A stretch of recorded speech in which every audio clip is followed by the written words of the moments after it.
Hey everybody, Prepper Nurse 1 here. Today is June 13th. It's Tuesday. It looks nice now. It was pretty overcast for most of the day. It's in the low 80s. Not a bad day at all, to be honest with you. Really nice day. I wanted to talk about, I did a video yesterday, and several people had asked me to do a video about you prepping. You're a prepper, your spouse is not, and how do you deal with that? How do you work with that with somebody that's not behind you 100% with what you're doing? And that's, I think, is a really good topic to discuss and talk about. And I'm going to give you a couple examples of what I dealt with when I was with my ex-wife, because she was not into prepping at all, and so she didn't really get it. And so basically what I did with her is I sat down and I said, listen, here's what I do and why I do it, okay? And so the best way, I think, if you have a spouse that doesn't prep and you prep, the best way to deal with it is this. The way I dealt with it was I said, listen, I said everything that I'm doing as far as prepping is emergency situation for the family, okay? Making sure that we can take care of ourselves and our kids if an event, whatever event happens. And, you know, of course, then I got the question of, well, what are you getting ready for? And of course, my response always to that is to whatever, be it natural disaster, be it man-made disaster, you know, whatever was going to happen, you know, that's what you're getting ready for.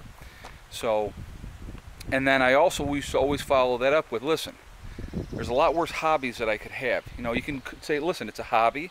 It's something that I do. It gives me peace of mind. It makes me feel good. Don't you want me to feel good? You know, and I'm doing it for the family. You know, that's the biggest thing. You're doing it for your family. And I think a lot of times if you explain it like that to your spouse, you know,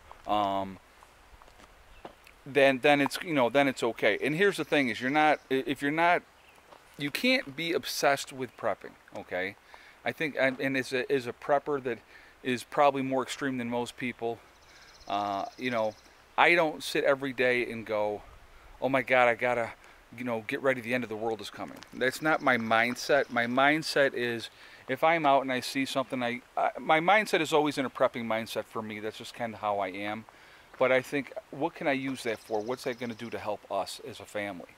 And so if there's something that's going to be, you know, good for the family, then I'm definitely going to add it to my preps, okay?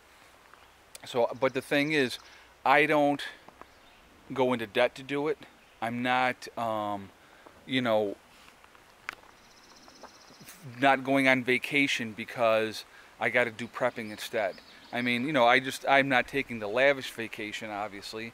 I prioritize, but the thing is, you still also have to live your life. So with a spouse that doesn't understand that, or have that mindset, like I say, the best way to explain it to them is I'm saying, listen, I'm doing this for the good of the family. There's a lot worse things I could be doing. You know, you could be out there, if, you know, I know there's a lot of women that prep and their husband don't prep. And so you can say to them, listen, I could be going out and blowing money on getting my hair done, my nails done, you know, shopping for clothes, purses, shoes, whatever. You know, use that explanation for them. What I'm doing is I'm getting things that are going to help the family in case there's an emergency. So I think that's the best approach to have for it. Explain it that way. You know, you're doing it for them as well, even though they don't understand it. And you can just say, listen, you don't have to understand what I'm doing. You know, and that's what I used to say to her. I know you don't get it. I know you don't understand. But she also knew that I was doing it for the good of the family. And so she just kind of said, well, you know, she just ignored it then after that, because it didn't cut into anything else that we did. It wasn't like I was taking money away from the family to do prepping. It was my, if you want to call it, my hobby, okay? And so, you know, now we didn't get divorced because of the prepping. There was a whole different kettle of fish and stuff like that. It was, she had an addiction problem, which I've said on other videos, and so that was what ended up causing us to have our divorce. But, and that's too bad, because, I mean, I will always care about her. She's the mother of my children, and I don't ever wish her bad, but, you know, she just made different life choices, and that's perfectly fine. That's how she has to live her life. But, you know, the best, like I said, sit down with your spouse and say, listen, you know, this is what I do, this is why I do it. And so if you explain it like that, I think a lot of times people will kind of go, oh, okay, you know, I get it to a degree. They may never truly get it, but as long as they know, like I said, that it's for your family, you have the best interest of the family and your kids if you have children, and you say to them, you know, and here's a good explanation.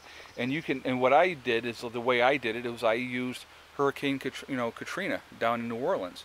I said, look what happened down there. The government didn't come in there to save the day.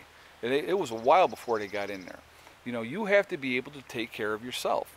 And, you know, that's the biggest thing. I think the best way to explain it to people is, especially like your significant other, and say, listen, this is why. These are the reasons why. And you can give them examples. Look what happened here. Look what happened there. I remember a great one, and it always amazed me. It was, and of course, politicians are always going to look for that opportunity to glad hand. And we had the hurricane come through, down through New York. And there was all kinds of flooding, and it was really, really bad down there. And so there's old Chuck Schumer down there glad handing, you know, putting in the appearance like he gave a crap. And some lady, and I'll never forget it, why aren't you helping us? Why aren't you helping us? And I thought to myself, why are you waiting for them to help you? Help yourself, you know? And that's what prepping is all about. It's helping yourself. And the best way to deal with a family member that's not into prepping is to explain it to them in that aspect. This is about helping ourselves, so we're not reliant on somebody else if something goes wrong. Okay? You have food, you have water, you have whatever you're getting, and that's how you explain it to them. And you say to them, what, you know, and you say, okay, what if it was a really bad situation? And I always love to use it, the power went out. What if the power went out and it didn't come back on? What are we going to do then? You know? Make them think. Put it in a situation so that they have to think about it. And like I said, if you have children, use your kids. I mean, you know, that's what I did it. You know, I mean, I was like, hey, you know, this is for us as a family. I mean, I want to be able to make sure my kids have something to eat if something goes wrong. And that was the biggest motivator for me in the beginning, you know what I mean? And so those are some examples. I mean, I hope that helps. You know, I know there was people had a lot of questions about that. So I kind of, and I get it. It's hard when you prep and your spouse doesn't. It really, really is, because they just don't get it. And, you know, you really do. You hope that they get it. But like I say, a lot of times they don't. And it makes it more difficult. So what are you going to do? I mean, you just do the best you can do. I think Greg is here. Maybe bringing some more stuff over. It's my neighbor about building a chicken coop. Sounds like his tractor. So anyway, I'm going to end this video here in a minute then and go over there and see what's going on. I think that is him. Anyway, guys, so that's what you need to do. I mean, sit down with them, try to talk to them, see what you can work on, see what you can accomplish, and kind of go from there. Yep, that is Greg. Alright guys, well listen, I'm going to go ahead and jump off this video. Actually, I'll show you what he's doing here real quick. We'll go over here.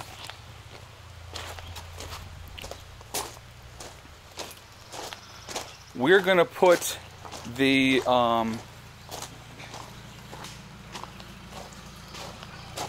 okay, see he's bringing in a couple of logs. We're going to put the chicken coop up on logs so we can roll it around wherever we want to put it, so we can drag it where we want to go.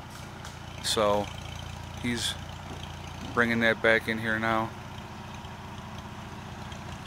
And alright, so that's, I'm going to go ahead and cut this video off here so I can talk with him. But so that's what's going on, guys. See what's happening here with this, and we'll go from there. But anyway, remember guys, hug and kiss the ones you love. Tell them every day. Tell them how you feel. Tomorrow's not guaranteed. We never know what's going to happen. And remember, it's STD. It's one step at a time, one thing at a time, and one day at a time. You're going to reach your goals, whatever they are, and you'll get there. And you know, like I said, don't let anybody hold you back. That's the biggest key. All right. So have a great day, and I will talk to you guys tomorrow. Prepper Nurse 1 out for